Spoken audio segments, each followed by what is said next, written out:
Welcome to this episode of our program Women World, and today we'll be focusing on the empowering of women or women having certain very high profile positions in Egypt. Definitely women empowerment is one of Egypt's national priorities in line with the national strategy for empowering women, or the vision of 2030. It is backed by a genuine will of the state, the leadership, and the government, which sincerely believes that empowering women means empowering the whole community. We'll be speaking about that in our episode. Before we start with our discussion, let's first have a very quick break, and we'll come back for more discussion.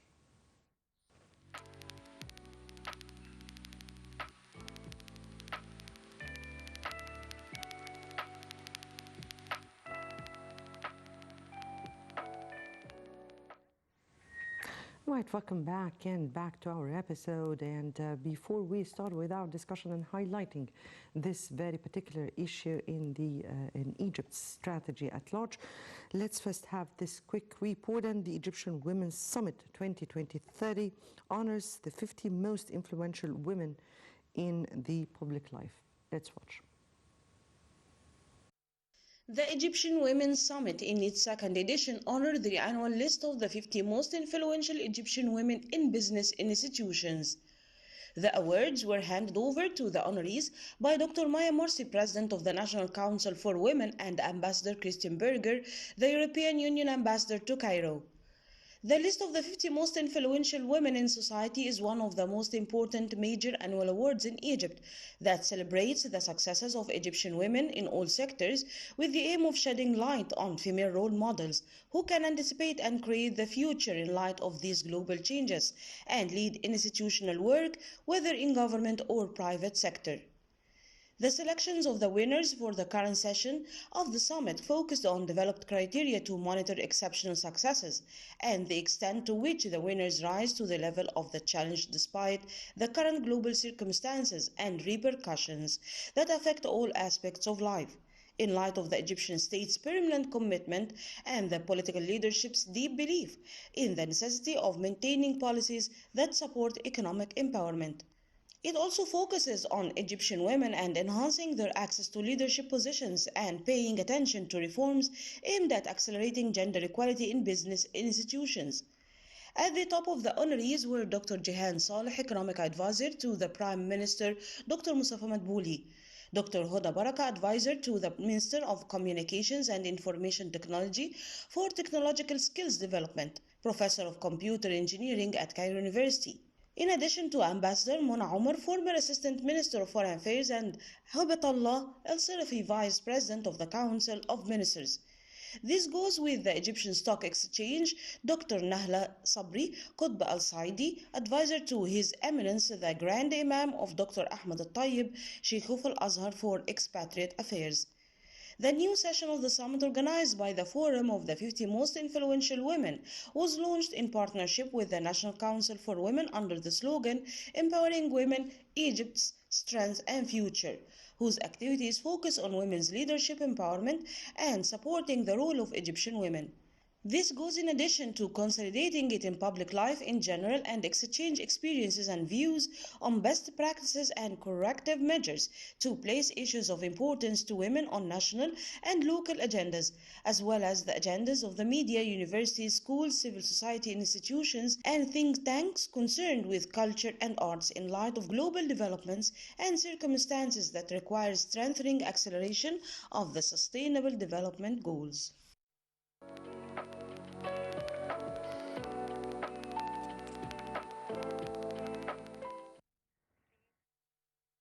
Right, welcome back. And to highlight this very important file in Egypt's strategy at large, embracing inclusive building and supportive communities, that we can create an environment where women leadership flourishes and their voices are very much amplified. Definitely there is a will, a political will from the leadership and the government to empower women. And to highlight this issue, we have with us over the phone Her Excellency Ambassador Mona Omar, former Assistant Foreign Minister. Good afternoon to you, Your Excellency. Good afternoon, dear. I'm also a member of the National Council of Women, the board of the National Council for Women. Definitely, of course, Yeah. member of the Egyptian Council for Women. Your Excellency, Ambassador Mona, we've seen women flourishing or are living in the golden era as described by Dr. Maya Morsi.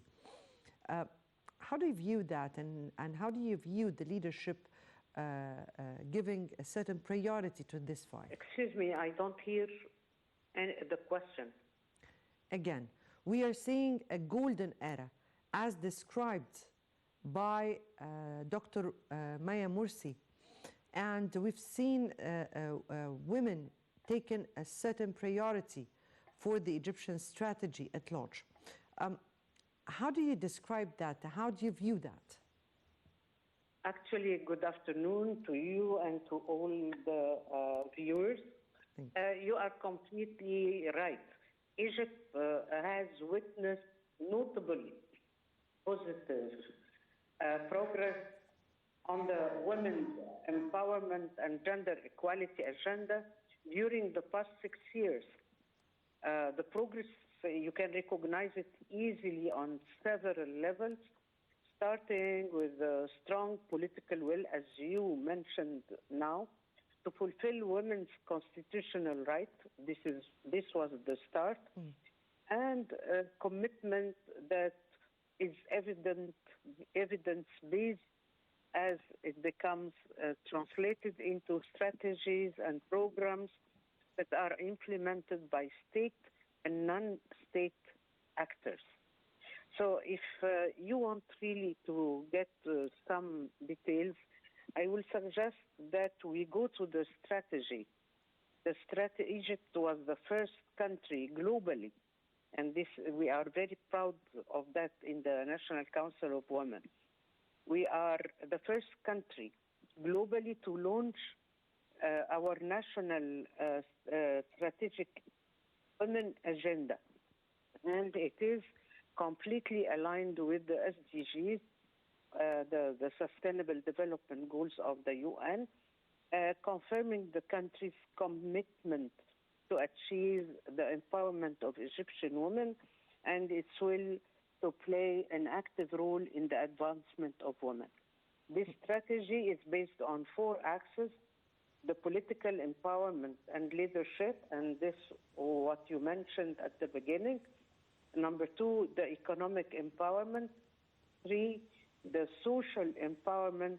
And 4, the protection. So these are the 4 axes of the strategy that we are working on and translating it into programs really for the women empowerment in all of these areas. And also the protection is very important, and we have laws that are promoting the protection of women. So, indeed, as you said respectively here, we were the first country to put a strategy for women. Yes. And we are very proud of that. If we can divide what you respectively said about the axis of empowering women on the political, economic, social, and societal axis, if we can speak about each one, how do you view how women were flourishing on the political side? On the political side, we can see the percentage of women in the parliament, for example. This was really astonishing for all of us, because we got more than the 25% that were stated in the Constitution, which means that there is a real progress in the awareness of women of their political rights and the way really to represent themselves on the political arena.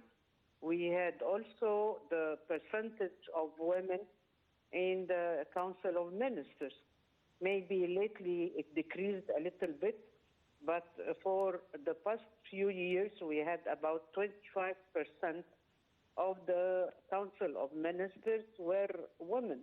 And this is not the only thing, but the portfolios covered by these women were maybe the most important if we are talking about planning, if we are talking about tourism, if we talk about health, it was also a woman.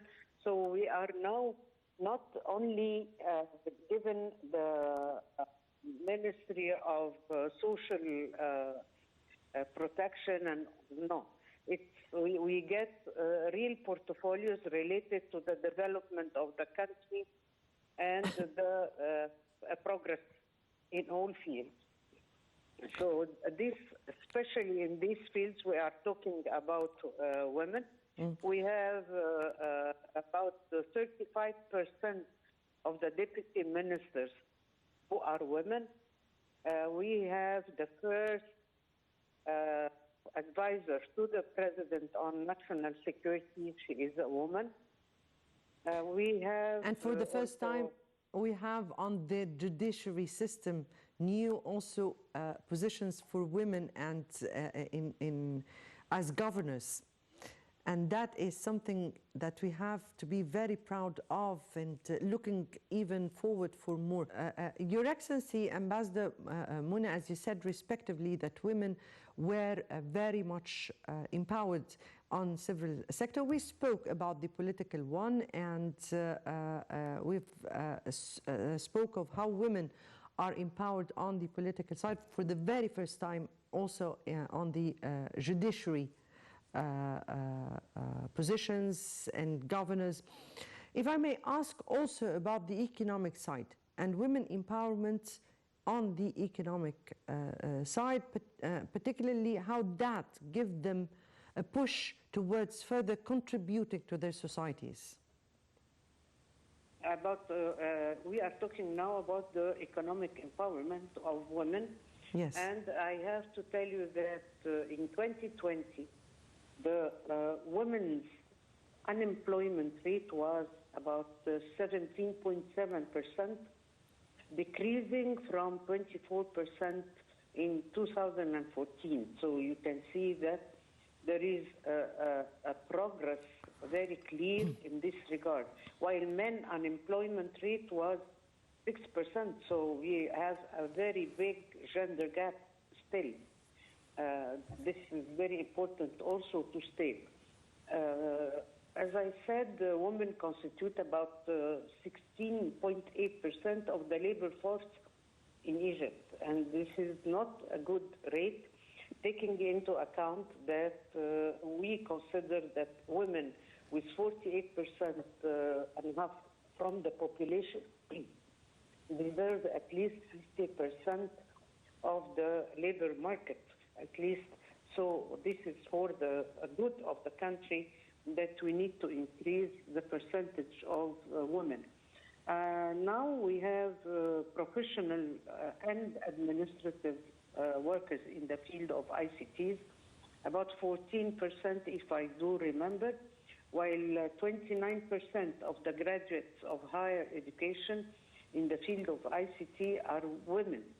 So this is a new field, very important for the development of the country. And as I said, the percentage of women is about 29% for the graduates, but the working women are 14%. The percentage of women in the Egyptian stock exchange is about 29%, which is not bad, which is good, and this is a very good percentage. The percentage of financial inclusion, and this is an area where really a lot has been done during the last years. And the financial inclusion helped many women, millions, we can say millions of women. and it is done through the cooperation and the coordination with the banks in Egypt, which are very keen in participating in this. And the financial inclusion increased above 50% in 2021. And this is very good rate, taking into account the ownership by women entrepreneurs increased to 47% versus 27% in 2017. Right. So all of these numbers, I think, are very good. We have also, we have to talk about the micro, what we call the microcredit loans, and this is for the small enterprises. 62% of the beneficiaries of these microcredit loans were women. 46% of the beneficiaries of micro, small, and medium enterprise development agencies projects are women. I don't know if you need any more statistics, because I have... Those statistics are very enough. If I may ask you about, or pinpoint our finger on something that is very important you spoke about, which is the financial inclusion and the good governance. And that has been put as a priority also on the Egyptian strategy.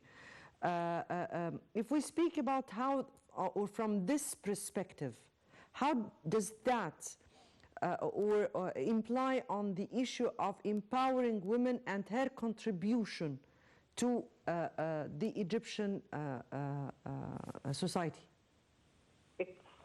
It's not only on the Egyptian society. First of all, on the Egyptian society, as a partner, woman, as a wife, as a mother, all of this. When you are empowered and you have a good salary, usually the women put it in the household, so they participate in the education of their children. They raise the standards of living of the whole family. So this is how they are participating in the by this financial inclusion in the society, but also they are participating in the production, in the whole production of the country. So this is also very good. Your Excellency, the leadership has stressed the need to empower women in all fields to achieve genuine development. And from that perspective, the leadership has always been keen to honor women with effective role in the society. You yourself, Your Excellency, has been honored in 2022 by the President, and this year you were honored during the 2023 summit for honoring the 50 most influential women. How do you view that, and how that reflects or really reflects the priority given to such a file? It is very, very important, really, to give the new generations the, how do you call it, to encourage them to be like role models. So you have to choose some models in the society that gave to the country, rendered services in the area where they are. For example, I'm not a businesswoman, I'm not in the economy, but I'm from the Ministry of Foreign Affairs. Definitely.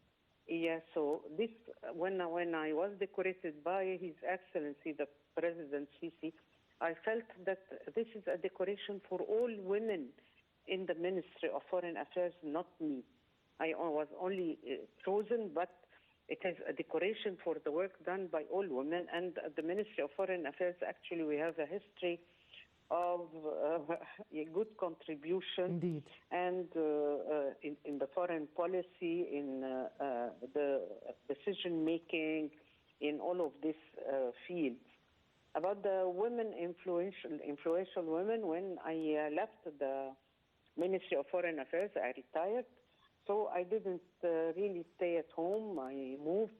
I was chosen to be among the African the African panel of eminent personalities in Africa. I was chosen to be a member of the Advisory Committee on Human Rights of the United Nations.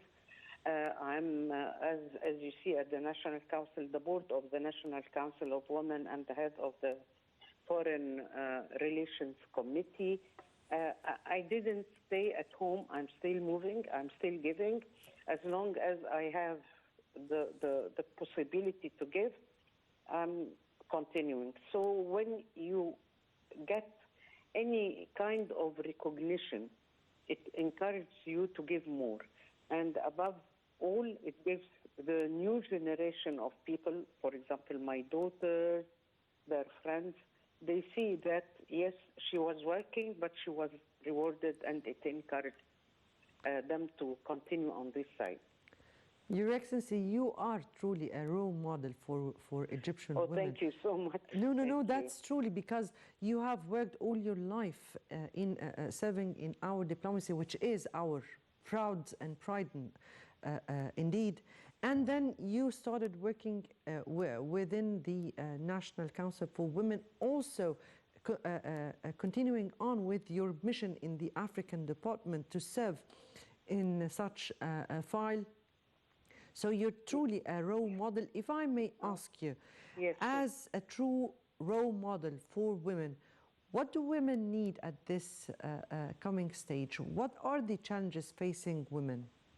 Actually, for me, I see that education is very, very, very important, because without education, women don't know their rights. Without education, they cannot really participate. They cannot be empowered unless they know how to do it. Yes, we can encourage them to do small enterprises, medium-sized businesses, all of this. But when they have the education, they can export, for example. They can communicate to the outside world. The awareness of the women about their rights, this is very important in their conjugal life, when they get married. It doesn't mean that we are promoting that the women stand above the men or anything of that sort, but they can really at least be useful for their families. Indeed, indeed. Finally, here, if I may ask you, the experience of empowering women in Egypt and how it inspired states in the surrounding regions. I cannot say that Egypt stands alone in empowering women in the region, because in other countries also of the Arab world, we have very good models of women empowerment. If we talk about the Gulf countries, they talk about the Emirates, for example, and we can see their ministers, ambassadors. If we talk about Morocco, I'm taking even, for example, a country like Sudan with what's going on. The Sudanese women have a very important role in the society. They were participating in the parliament with a good percentage. So the Arab world is really advancing on women empowerment, and we all admire what happened in Saudi Arabia about women lately. So I think the whole of the Arab world now is going through a new era for women empowerment, which is very important for the recognition of its international status. Yes. What exactly are your aspirations for women in Egypt? Actually, I don't know if you like it, but I'm not really satisfied with the 25% in anything.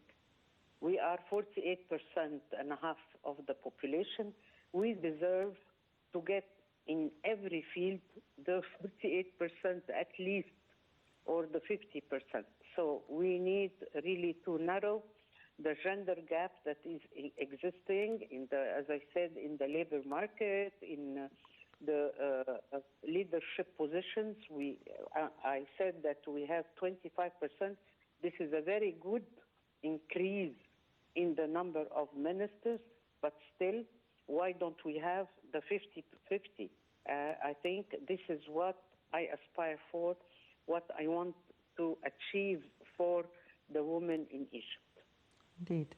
And we all aspire for more contribution. I hope so. For the Egyptian women. Your Excellency, Ambassador Mona Omar, former Assistant Foreign Minister and member of the Egyptian Council for Women, thank you so much for being with us and over the phone and highlighting this important file. Now we move on with our episode, and I guess this would take us to the end of it.